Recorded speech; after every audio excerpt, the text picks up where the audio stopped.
All right. Looks like we've got people trickling in. Thanks so much for joining us today. We are really excited about this topic, and it appears that other people are too. So far, this is our biggest crowd for a tip jar yet. So we are so grateful that everyone's here. Let's make sure that you all can chat us questions.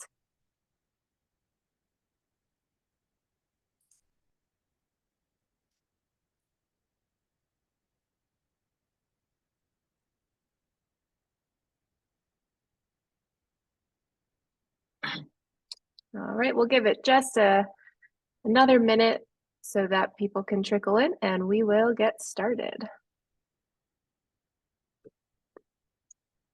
Hope everyone's doing well and can sense spring on the horizon.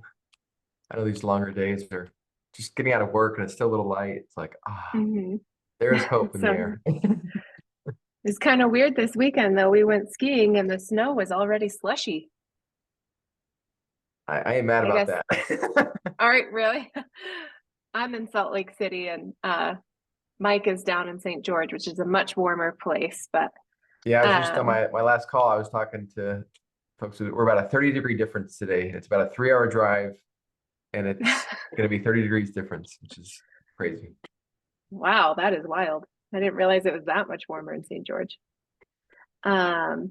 Let's see. I believe I have it set so that everyone can chat with us now. So we will jump in, and feel free to send any questions in the chat. There'll also be time for Q&A at the end. But I love interrupting Mike and asking him questions and throwing him off his game. So let us know. If you're new here, I am Abby Pancoast. I'm a product marketing manager at ObservePoint, and this is Mike Mazier, senior product manager at ObservePoint. And we are going to talk to you today about how ObservePoint can help you with the deprecation of third-party cookies. This recording will be available later. It will be emailed to you with a recap of this episode, and we'll include lots of other resources as well to get you up to date on this topic. So first, we will just do a quick recap of our previous episode. Last episode of TipJar, we talked about how to implement ObservePoint. It was kind of a new year, new us type episode where we talked about the best way to keep your ObservePoint instance organized and effective. So that episode is up online. I will share the link in the chat if you'd like to go take a look at it. We talked about how to, the types of settings you should look for in your account, how to organize your audits and journeys, and how to figure out what the right standards are for you and your company. So I'll share that link in the chat. Please go take a look at it if you have any interest, and we will go ahead and hand it over to Mike to get started with third-party cookies.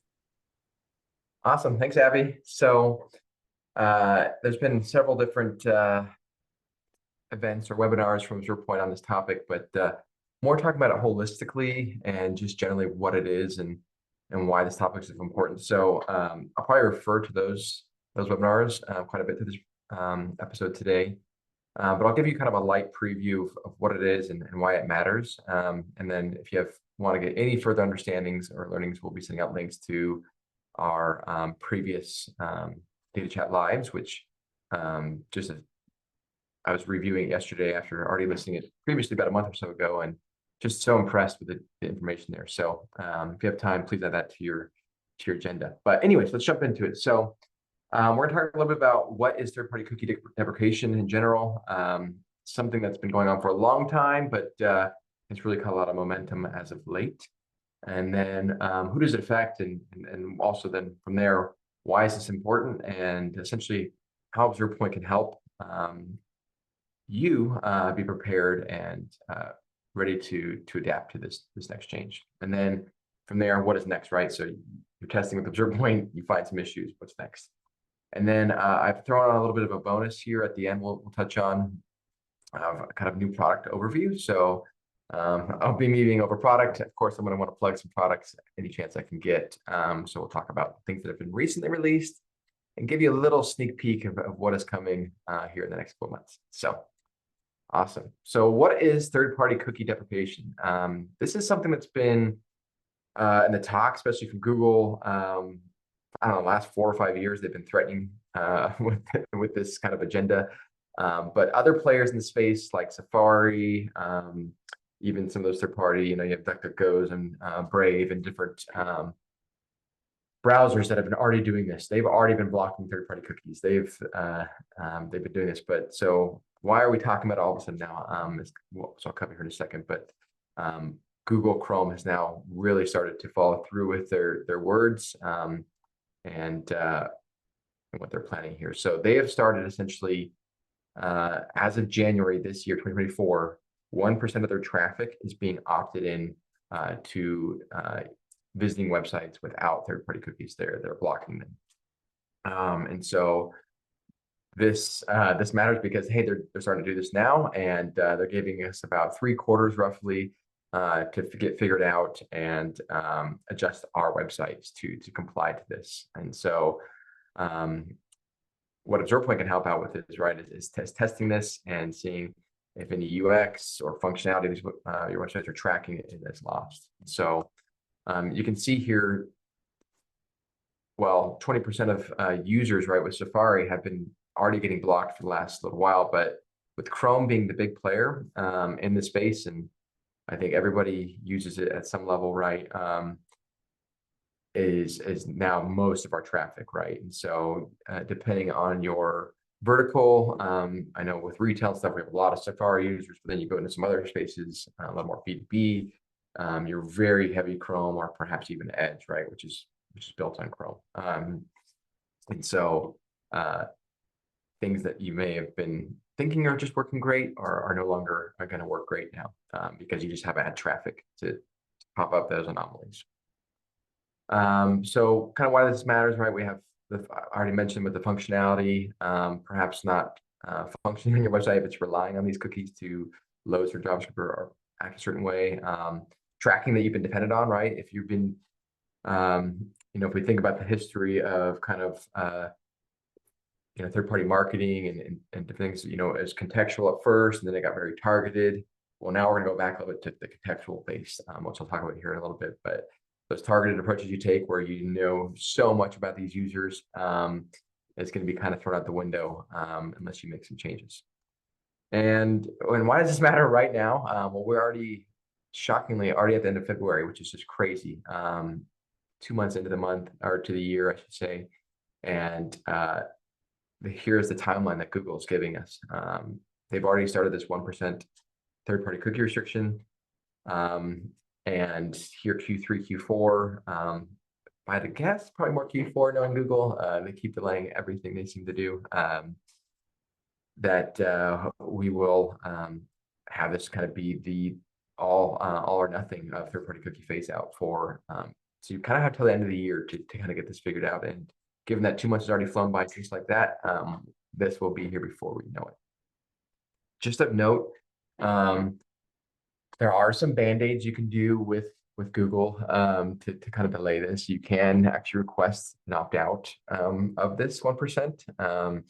And that way you can give yourself a little bit more time, but really it's just a band-aid, Because eventually this will just be the status quo. So how can ObservePoint help?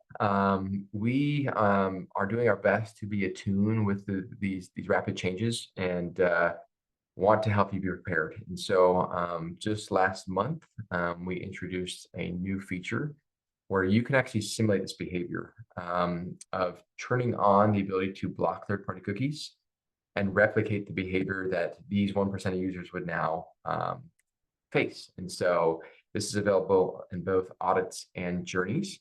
Just of note, our engines, our Chrome browsers will never be part of that 1%, just automatically opt in. So you'll never see some random results in your audit. We've configured our engines not to that. So unless you go and actually put the setting on, you will not see this happen. So just fair warning there. We've accounted for that and made sure we will not be part of the 1%, which kind of sounds funny why they call it the 1%. So, but I mean it in the best way possible. So let's jump in and actually take a look at what this looks like. So I've set up here, let me get my demos ready here. So let's go to, let's go.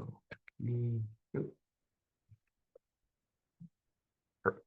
All right, so we have these two audits here. And it looks like we have a question for, we'll show this deck after the presentation. Yeah, we can make that happen. I know Abby will be sending out a ton of different links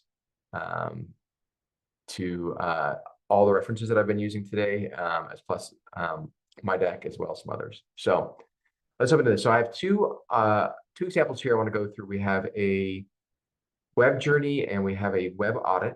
And we support both. And so what I did here is actually I took an existing run or existing test scenario that I did for this website. This is actually going to ObservePoint.com.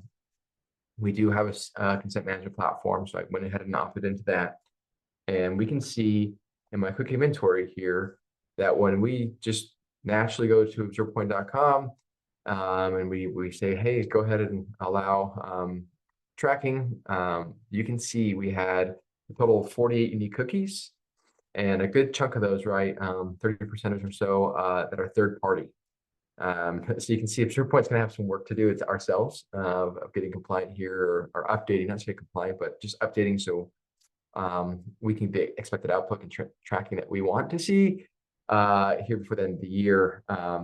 And so you can see we have quite a few third parties who actually can filter by this as well, so we can get a real distinct look and see what these are. And then what I went ahead and did after this, I took that same exact run. So you could either just take an existing audit you have, or go ahead and just copy it. And that's probably what I recommend, is copy it or duplicate it, and then just change the setting, which I'll show you now. So if you go into the settings here and go down to additional setup, you'll see we have this privacy section where you can do things like setting GPC signal. We have the automatic accept all, reject all functionality with a lot of the top consent management platforms.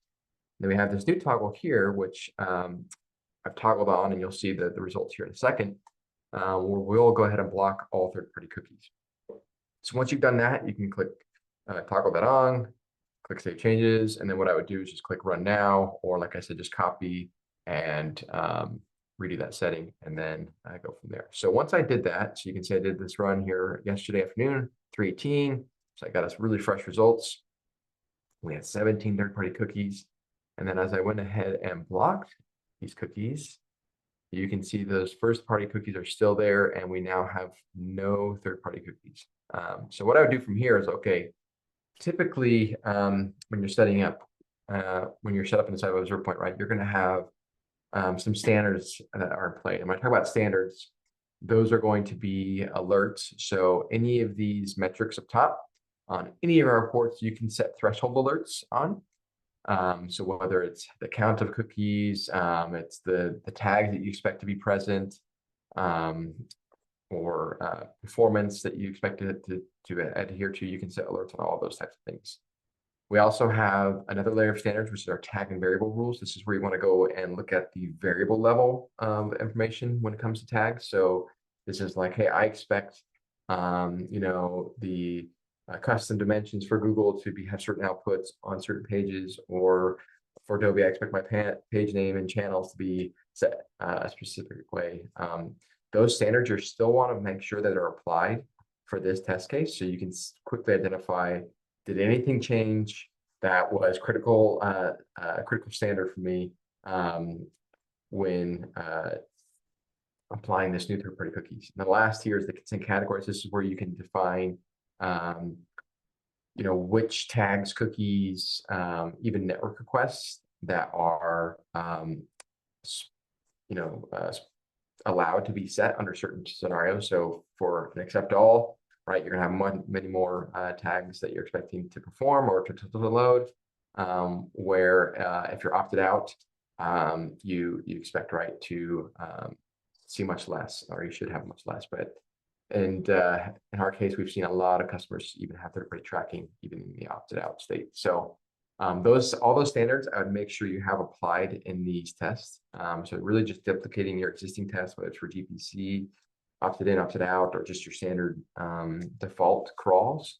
You're going to want to make sure you apply here so you can quickly spot, oh, did we lose any tracking?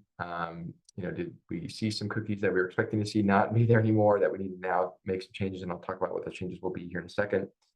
And then I would even go and take a look, which we could touch more on journeys, is even look at the screenshots of your pages, right? So for maybe for some of your key forms that you have on your website, and then especially as we get into checkout flows, perhaps for your what you use like for web journeys, did those still perform and expect to see visually what you're expecting to see, and were you able to get through certain pay forms and things like that?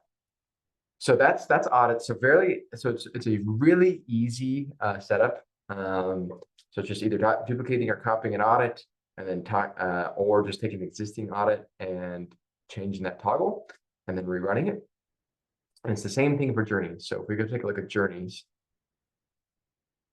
you'll see it's the same thing, right? So I ran this journey yesterday twice as well, just to give us some fresh data. So this was just going to ObservePoint's homepage. Then I clicked on the hero image for starting a free trial.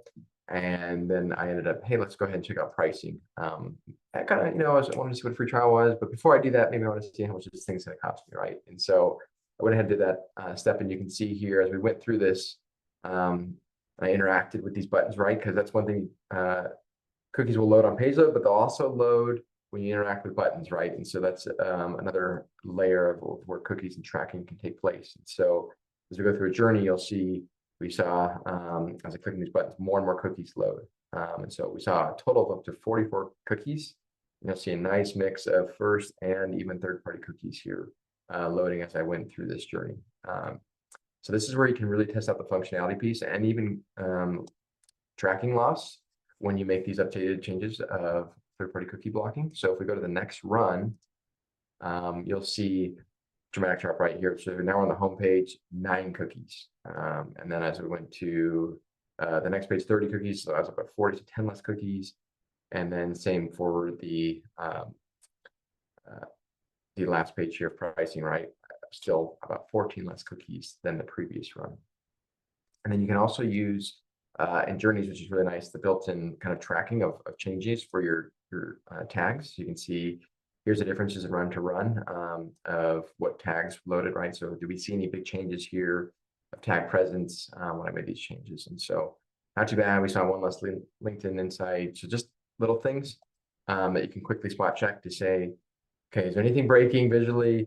Am I seeing big changes dramatically in tracking? And then really going from there. So it's a really nice check to go through and just see this. And maybe you want to just before you even now you can see the big drop off and everything looks okay.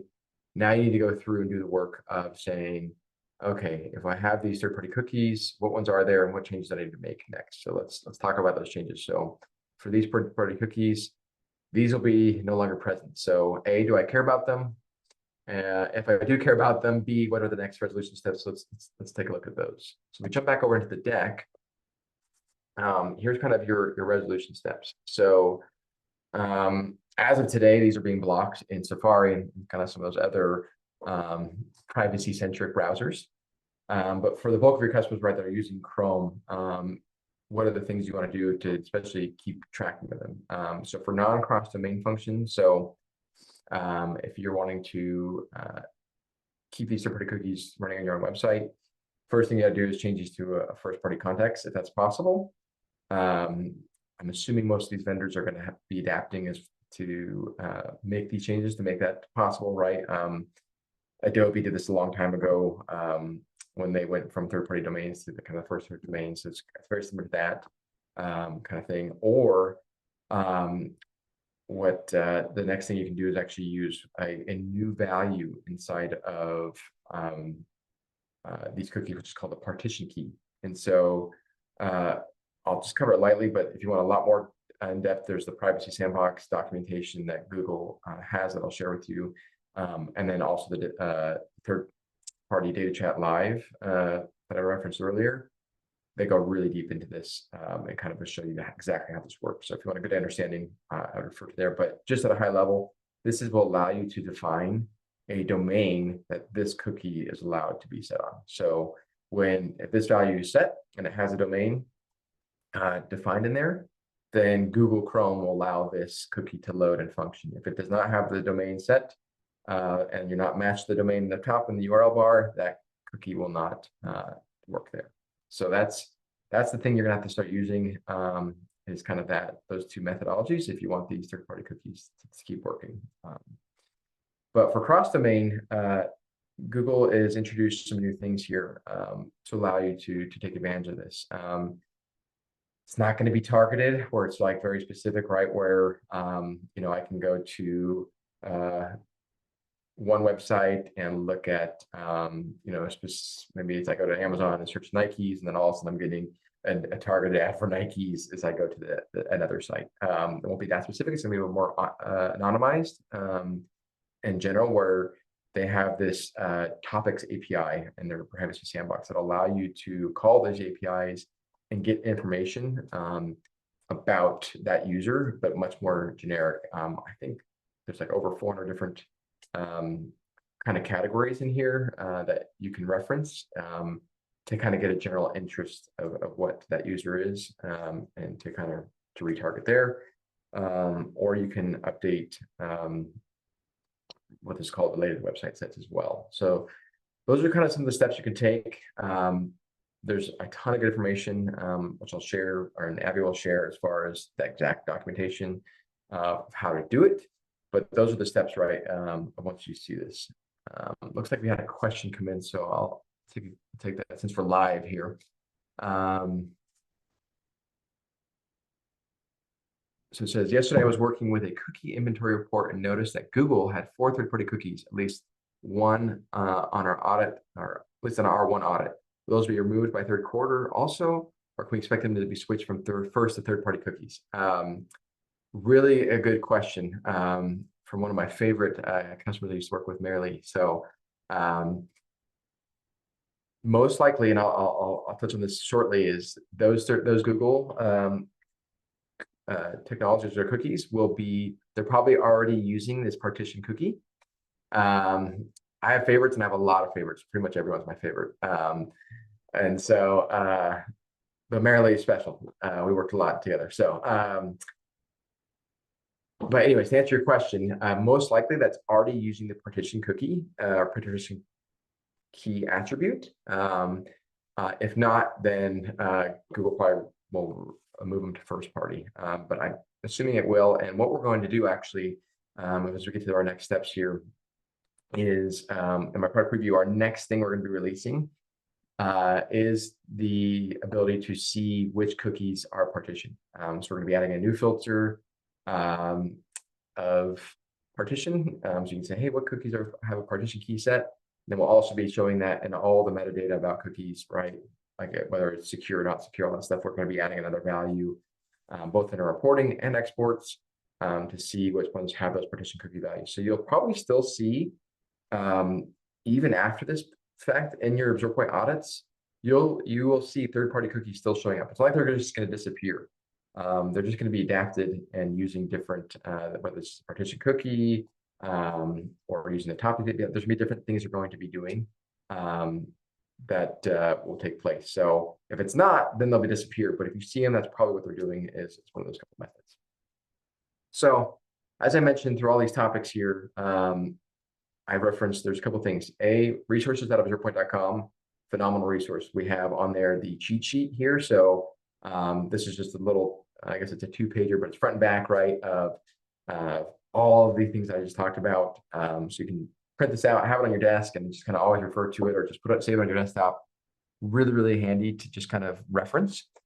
If you want a little deeper dive, I would strongly recommend this Data Chat Live Part 1. Part 2 is also really, really helpful. Kind of talks more about globally kind of what's going on from an advertiser's perspective. There we go. But the first one is really, really key on how this works, how you need to adapt, the timelines, what are the resolution steps.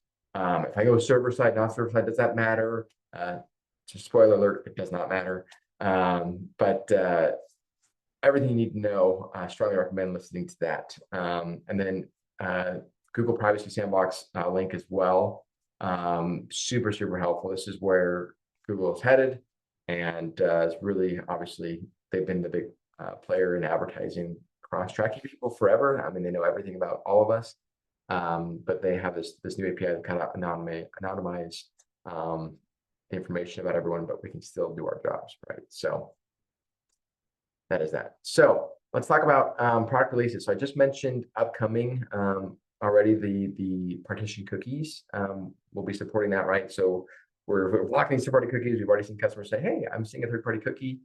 Now it's like, why is it there? Well, that's why we're going to release this partition cookie here in the next coming weeks, just so you can see that and say, oh, it's partitioned. That's why it's still there.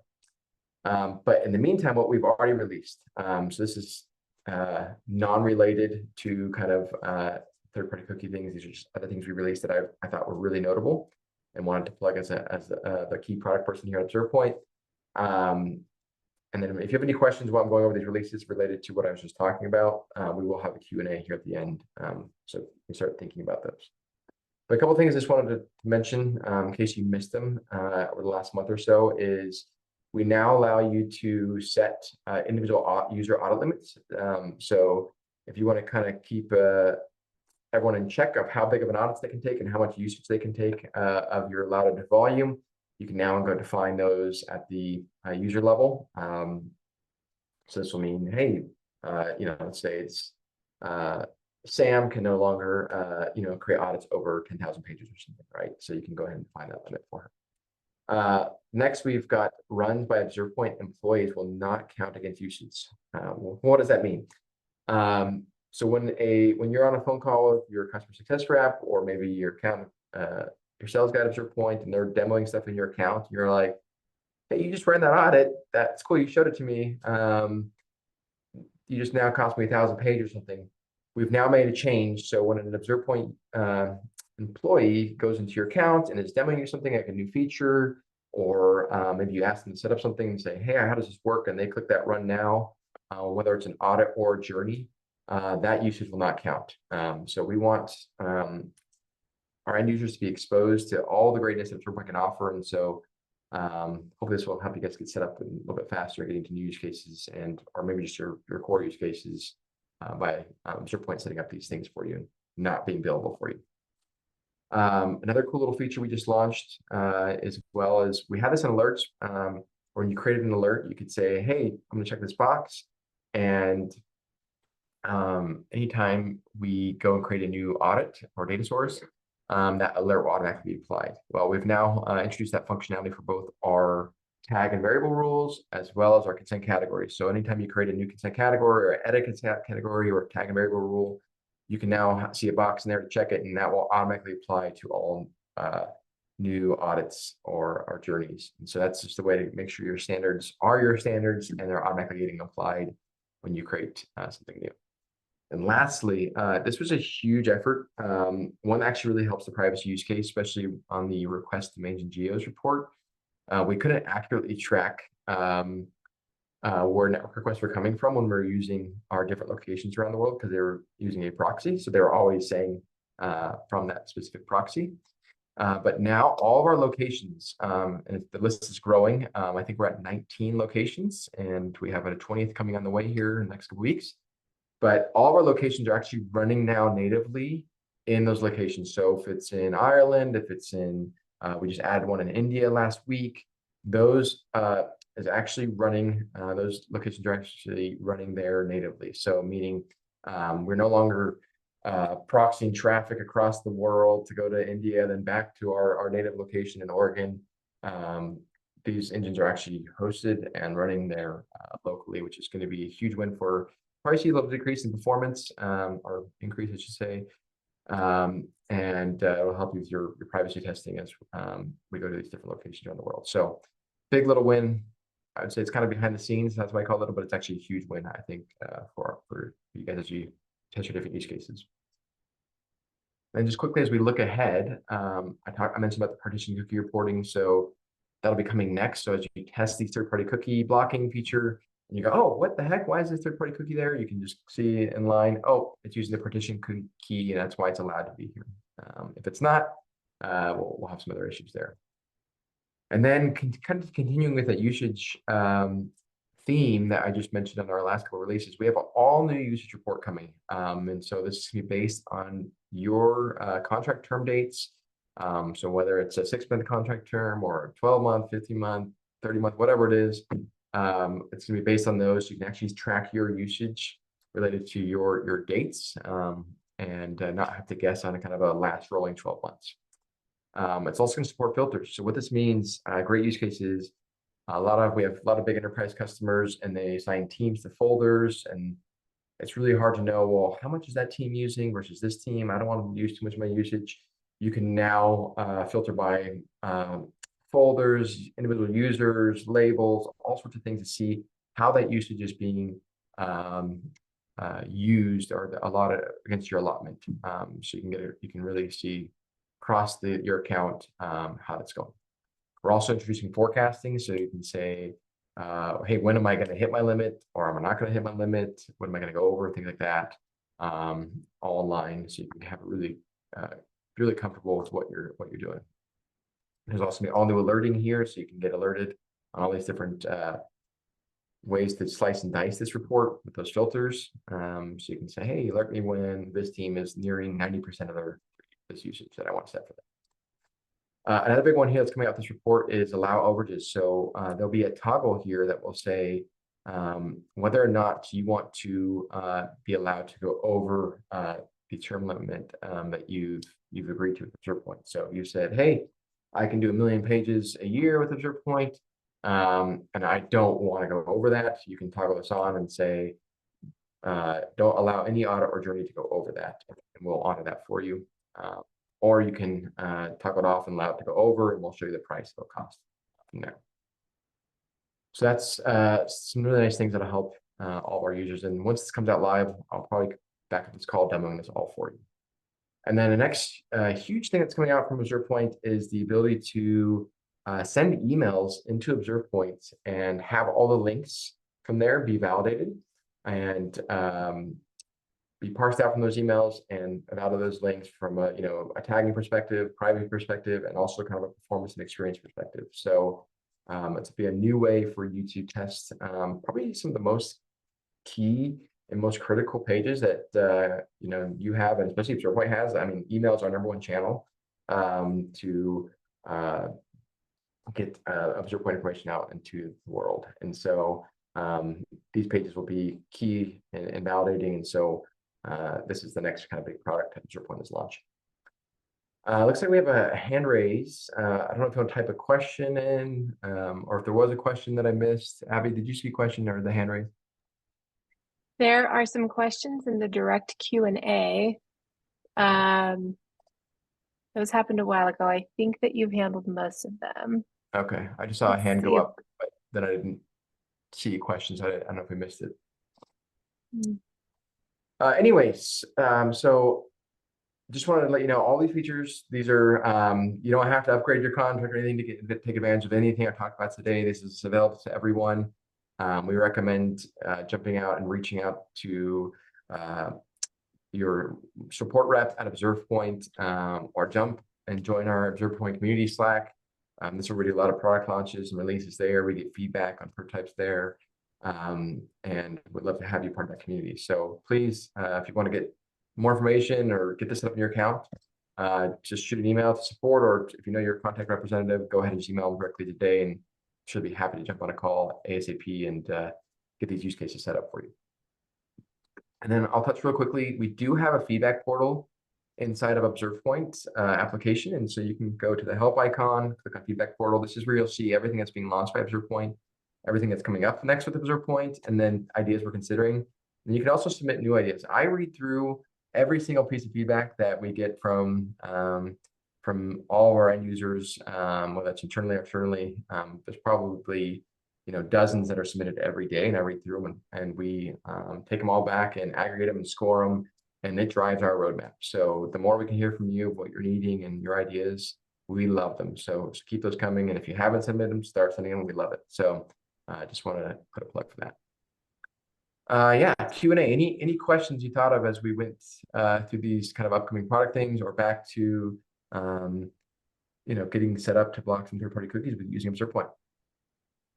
We did have a couple questions in the chat as other people want to type theirs up. David Montez asked how ObservePoint determines which cookies are first party and third party. Are you familiar with that, Mike? Yeah, so we're essentially looking at is the domain of the cookie matching the domain you're on?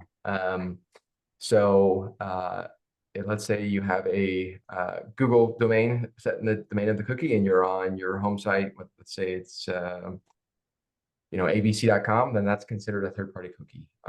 Of note, we also have another category called owned third-party, which will also come into play in being blocked here is when you have maybe a subdomain. So if a cookie is set on a subdomain, so if it's maybe it's shows.abc.com is the domain of the cookie, that will be what we consider an owned third-party cookie, and we actually mark those in the ObservePoint audits and journeys, and so you can see those will be set as well. So there's kind of two: there's first third-party and then owned third-party as well, which those would also be considered kind of cross-domain cookies that won't necessarily be set.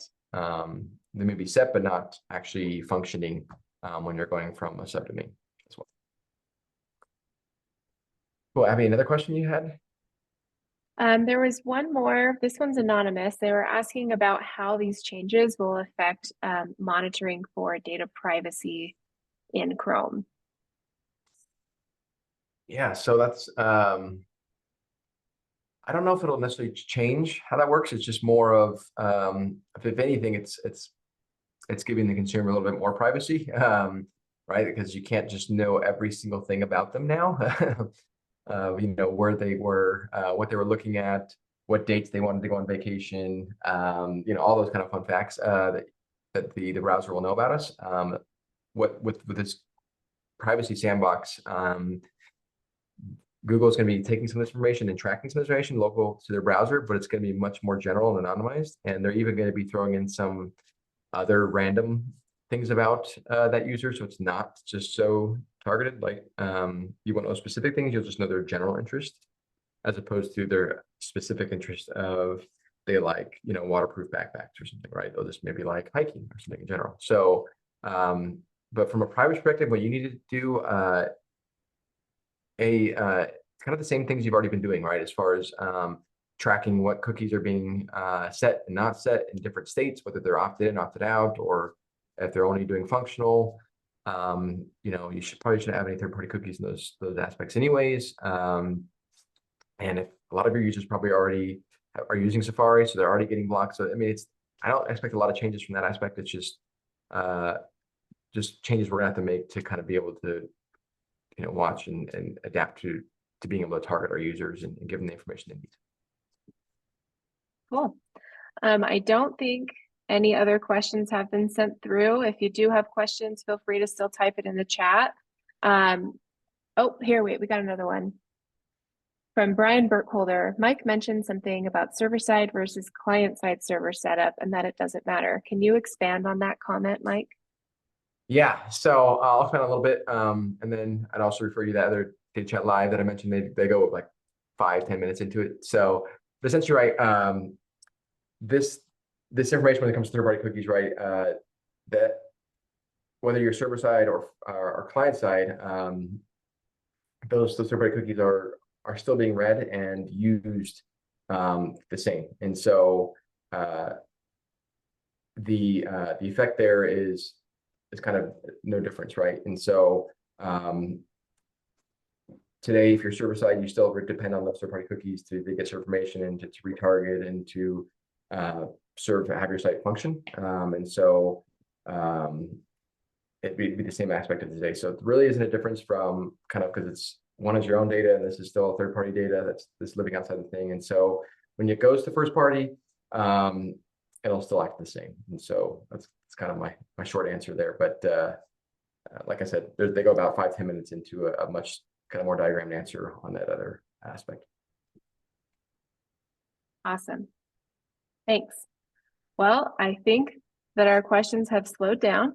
I'm about to share a link in the chat if you guys would like to join us for the next TipJar episode.